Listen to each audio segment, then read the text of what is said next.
শুভ দীপাবলি উপলক্ষে আমার প্রিয় দর্শক বন্ধুদের জানাই অনেক অনেক প্রীতি আর শুভেচ্ছা। আমি ঘরোয়া রান্নাঘর থেকে অপর্ণা বলছি। দীপাবলি খুব আনন্দের সঙ্গে কাটুক সকলে, সেই সাথে একটা মিষ্টি রেসিপি সুইট ডিশ আপনাদের সঙ্গে আজকে আমি শেয়ার করলাম। কিভাবে বানাই দেখাচ্ছি। এখানে আমি 1 বাটি ময়দা নিয়ে নিয়েছি।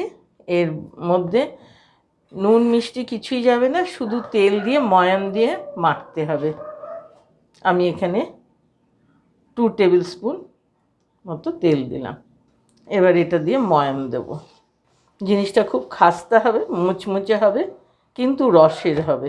ধরে ময়াম দেওয়া হয়ে গেছে, এরকম শক্ত ঢালা হচ্ছে। এবার ভেঙে দিলে সুন্দর মিশিয়ে যাচ্ছে, খুব ভালো ময়াম হচ্ছে। ময়দাটা যার যার বাড়ির হিসেব কতটা বানাবেন সেই বুঝে তেলটা দেবেন। আমি 1 বাটি মতো নিয়েছি, এই জন্য আমি 2.5 টেবিল স্পুন তেল দিয়েছি।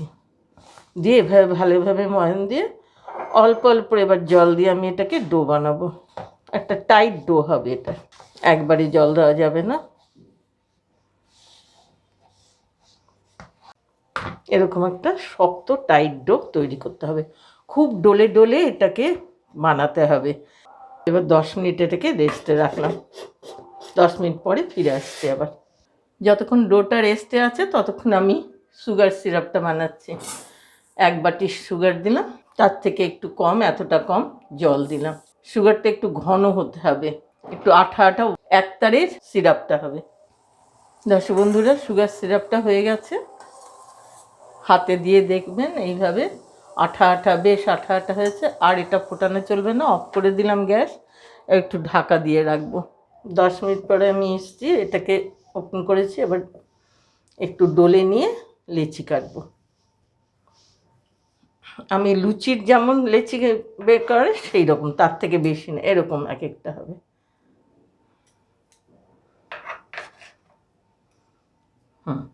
এক মাপে একটু একটু ময়দা দিয়ে এটাকে লুচির মতনই বেলতে হবে মাপটা। দর্শক বন্ধুরা, এবার ওপর থেকে এই 1/2 ইঞ্চির মতো একটু ছেড়ে দিয়ে, নিচেও তাই, মাঝখান থেকে এটাকে কাটতে হবে সমান এক মাপ করে।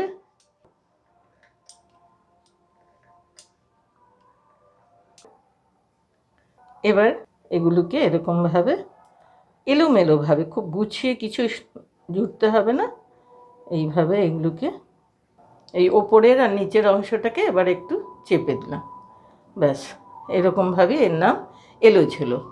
তেলটা গরম হয়েছে, আমি আস্তে করে ছেড়ে দিয়ে একটা দেখাচ্ছি। নিমকি যেমন লাল করে ভাজা হয়, এটাকেও তেমনি ভাজতে হবে।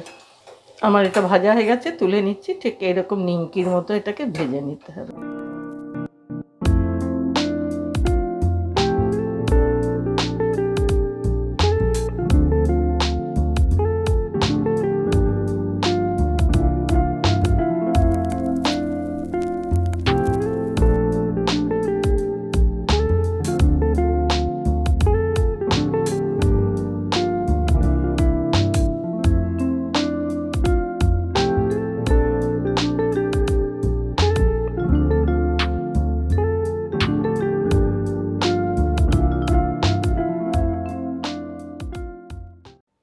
দর্শক বন্ধুরা, এলো ঝেলোটা বানানো হয়ে গেল।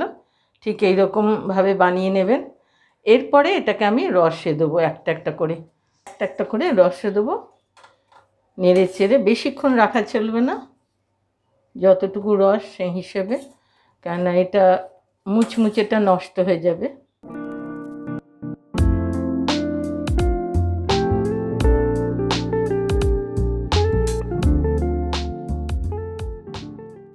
দর্শক বন্ধুরা, যেভাবে বানালাম সম্পূর্ণ এলো ঝেলো বানানো আপনাদের সঙ্গে শেয়ার করলাম।